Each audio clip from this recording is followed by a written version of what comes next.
The following video that you are about to watch is a segment from the JT Sports Podcast. You can listen to the newest episodes of the JT Sports Podcast in its entirety on any podcasting platform. Apple Podcasts, Google Podcasts, Spotify Podcasts, wherever you get your podcast from, the JT Sports Podcast is available. All you have to do is go to your preferred podcasting platform, type in JT Sports Podcast in the search, and it will pop up. Or you can go down to the description or the pinned comment section down below and access the podcast that way. Any video that is uploaded on the channel is available in audio format on any podcasting platform. If you're listening on Apple Podcasts, make sure that you guys go ahead and leave a 5-star review and enjoy the video. The Cleveland Browns will be traveling to TIAA Bank Field this Saturday to take on the Jacksonville Jaguars. This game is going to be played 7 p.m. Eastern Time on the NFL Network. Now, obviously, for the Jacksonville Jaguars, we're going to be watching Trevor Lawrence, the #1 overall pick. And we already saw how much Zach Wilson has been scrutinized for his lackluster training camp play, but Trevor Lawrence has been on the opposite end of the spectrum. He has been pretty much lights out, and not just him, but also Gardner Minshew.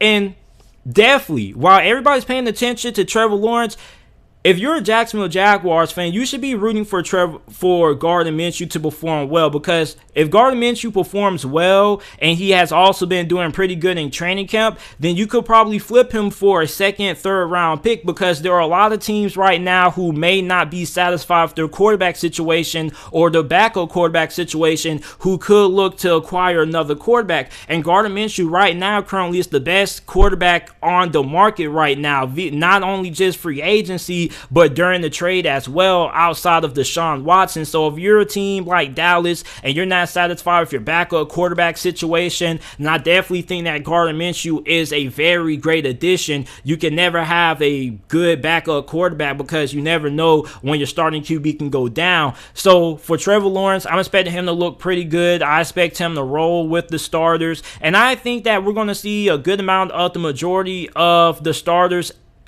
start this game out. I'm not really expecting a lot of people to sit out, because you still have some things that have to be determined, still having some positions that are trying to be sorted out by the coaches. Now, RB1 is a really intriguing conversation. I may make a separate video about this over the next couple of days, because you have James Robinson. He was an undrafted rookie free agent who was the best rookie running back in the NFL last season, and I was really shocked and really upset when they drafted rookie halfback Travis Etienne in the first round of this past year's draft out of Clemson. I was like, dude, what the heck? Now, the main reason for my frustration was because I planned on taking James Robinson for a second year in a row in my fantasy football league, because I'm somebody who I like to continue to draft the fantasy football players who always produce for me.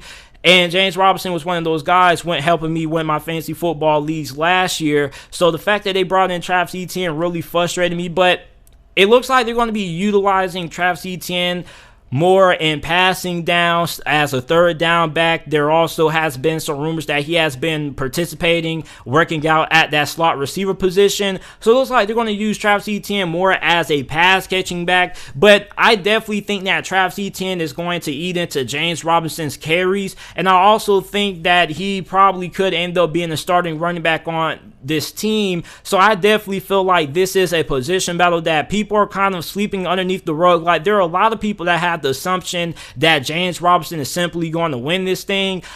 I'm not sure. I definitely feel like James Robinson is probably the favorite, but when you look at the explosiveness that Travis Etienne has and the acceleration, how quickly he goes from 0 to 100, I definitely think that he has a legitimate shot of winning that RB1 role. Tight end 1 is another position that we don't really know about. As a matter of fact, it's probably the most position on this Jacksonville Jaguars roster that has the most uncertainty, because at least for running back, we have a favorite, which is James Robinson.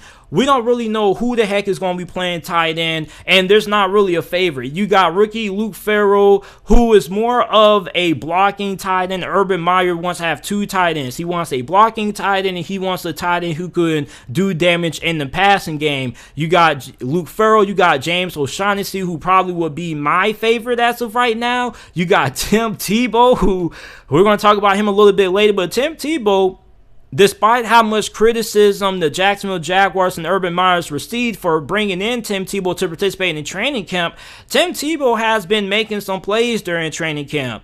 And a lot of people are not talking about it. You also got Tyler Davis there. So the tight end battle is really intriguing. We know Luke Farrell probably is going to make the roster as a blocking tight end, but who's going to be that other tight end that's going to be the primary pass catcher in this offense? I'm also looking at defensive tackle. So I was heavily looking at Taven Bryant, who at this point in his career is a bust, and he's probably on the glimpse of not making it on the roster and making the roster. He's probably on the bubble right now. I think he's on like the COVID list or something like that, so I don't know if we're going to see him in this game, but I'm definitely looking at that defensive tackle spot for Jacksonville because we don't really have a clear idea of who's going to be the starters there at defensive tackle and nose tackle. At safety, you have Rudy Ford, who Urban Meyer and the Jacksonville Jaguars coaching staff has been really high on during the training camp session.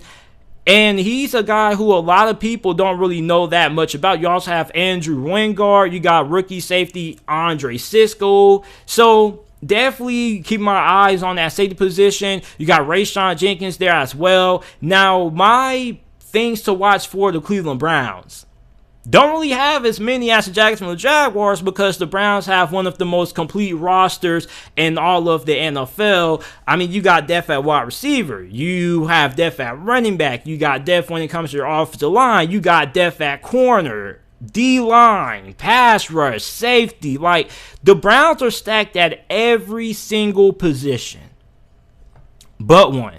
And that one position that I'm interested in watching is linebacker. Linebacker is really interesting for Cleveland because linebacker has been their Achilles heel ever since they lost Joe Schobert. You have Stone Taki, you got Anthony Walker, you got Malcolm Smith, you got Mac Wilson, you got rookie Tony Fields, and Jeremiah Owusu-Koramoah out of Notre Dame. So I'm interested in seeing that linebacker position. I want to see who they're probably going to end up running with to start the game out, who's going to end up finishing the game out, or the Browns going to have a linebacker rotation, and how long is it going to take for JOK to make his presence felt.